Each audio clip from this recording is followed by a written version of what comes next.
Good day to you. We want to give an explanation on solubility. The first question we have here is, what is solubility? First of all, we have to know that solubility carries the definition of saturated solution. So whenever we are talking about solubility, we are talking about saturated solution. So the definition of solubility goes thus. It says that this is the amount of solute that can dissolve in a given solvent at a specific temperature. We have to note that word, specific temperature, to form a saturated solution. So in a specific temperature simply means that the the the temperature that is going to be involved, it might be, the experiment might occur in a room temperature. So the temperature must not increase or must not decrease in order so as not to affect the experiment. So because increase in temperature might affect the experiment, and decrease in temperature also might affect the experiment. So whenever we are talking about solubility, so is the amount, maximum amount, not just ordinary amount, maximum amount of solute that can dissolve in a given solvent, in a specific temperature to form a saturated solution. So definition of solubility is also equals to the definition of saturated solution. When something is saturated, that is, there is no anything that can dissolve in it at that particular given temperature, because it is in a specific temperature. So on that specific temperature, nothing can dissolve in it anymore. So number 2 now, they said explain on solute and solvent. So we all know what solute is. Solute is that substance that dissolves in a solvent. So the solvent can be in a liquid form, it can be in a gaseous form. You know, you have gaseous solvents. So we also have solid solvents and solutes too. Solute can be solid, it's not solid can be solid, solute can be liquid, and solid can also be solid. So solid can dissolve in solid, if you don't know. Gas can dissolve in solid, if you don't know. And we also have solid that can dissolve in gas. So there are just many like that. But today we are talking about we are not given more explanation or expatiation on that matter for now. So we want to quickly discuss on what is on our screen only. So what is saturated solution? I've already discussed what saturated solution is. So in aspect of solubility, is that maximum amount of solute that can dissolve in a given solvent at a specific temperature. So what will happen if additional solution, this thing is supposed to be solute, that's number 4. What will happen if additional solute is added to saturated solution? So now, if an additional solute is added to a saturated solution at that specific temperature without changing that temperature, what is now going to happen? The only thing that can happen is that the solute will start to form a crystal. So at that specific temperature, if the temperature is not changed and you add another new solute to it, you keep adding the another solute, what is going to form? The solute will form a crystal. So that's that about that. Then we have unit of solubility. That's number 5. So whenever I'm talking about unit of solubility, it simply means solubility also involved calculation. So what is the formula for calculating solubility? Solubility only has one formula, which is solubility. The formula is based on mass of the solvent and mass of 100 grams of water. You know, mass of the solute rather, and mass of 100 grams of water. So to tell you that it's solubility calculation based on two things, so which is the solute and the solvent. So we are talking about solubility now. Solubility formula is equals to mass of the solute first all over mass of 100 grams of water. So where did that 100 grams of water comes from?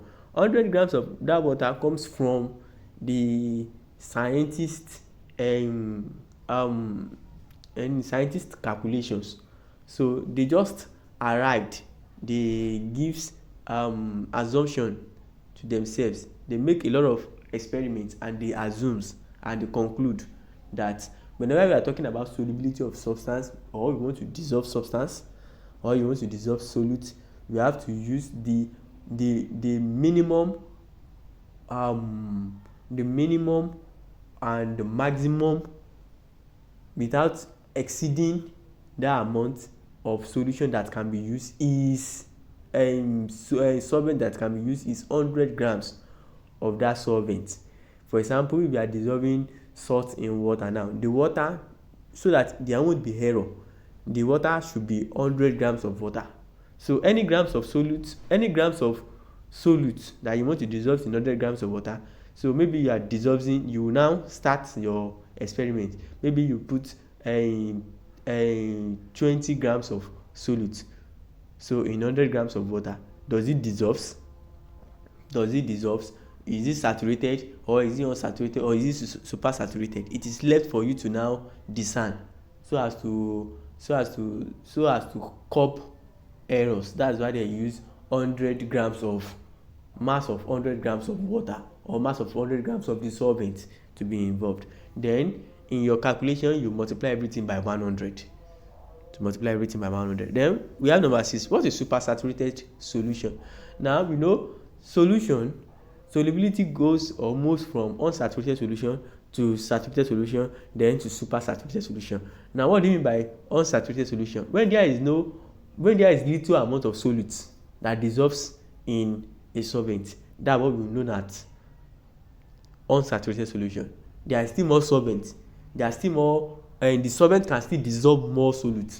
So that's what we mean by unsaturated solution. Now saturated solution, the solvent cannot dissolve more solute again at that specific temperature. Note that at that specific temperature, so without increasing the temperature or decreasing the temperature.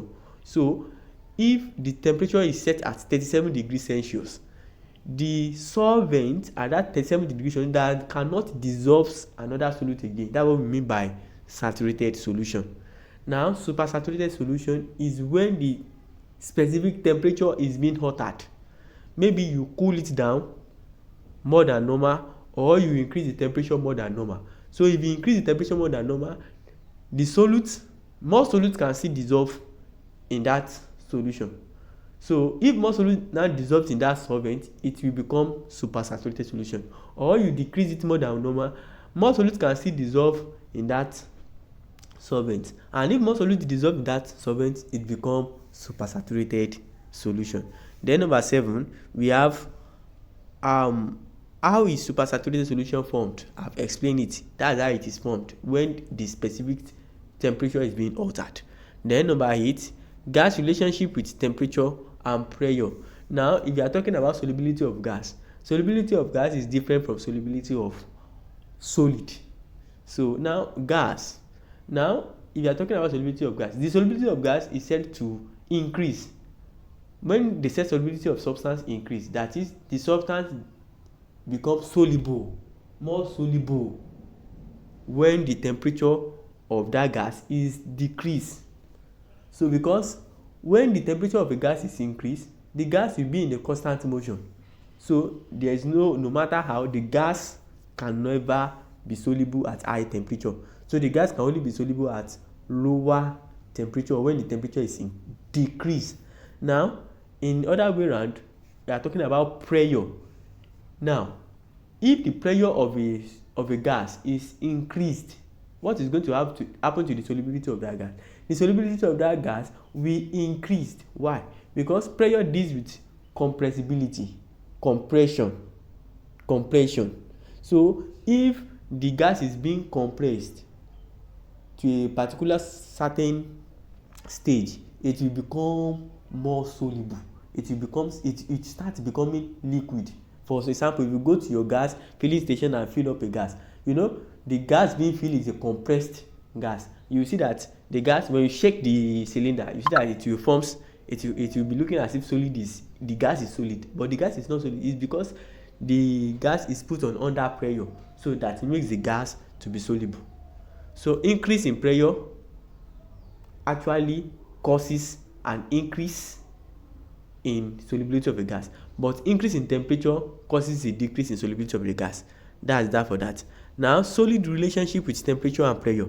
Now we are talking about solid relationship.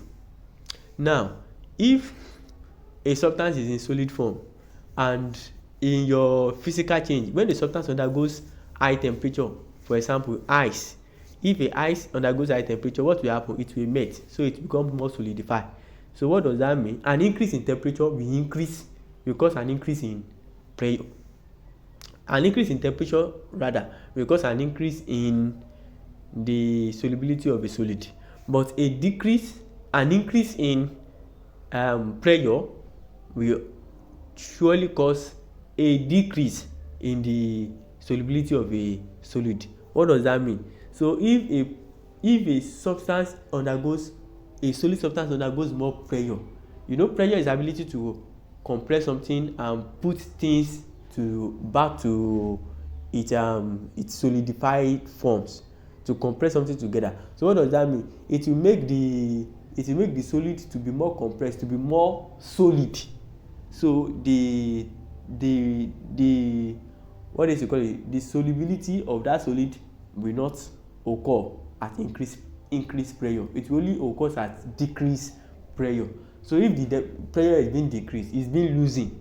So the solid also will also lose, and has the ability to dissolve.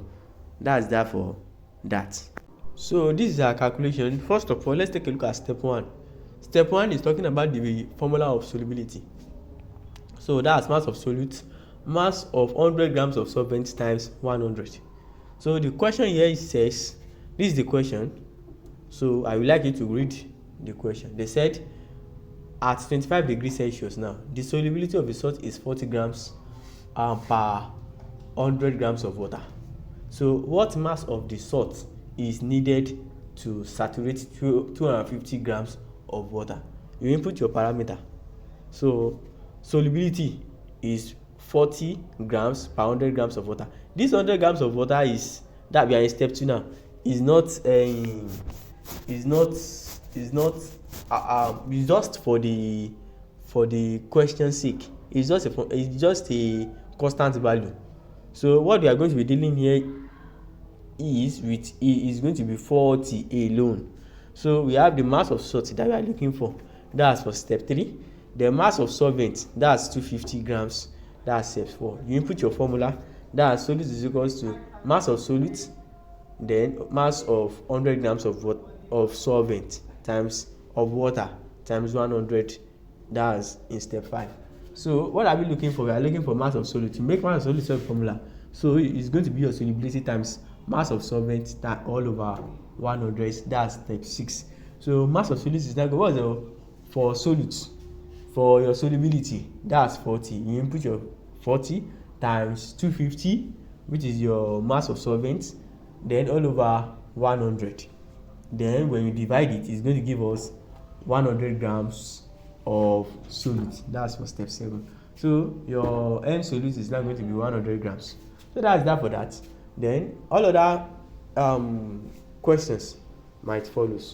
Thank you. Please subscribe.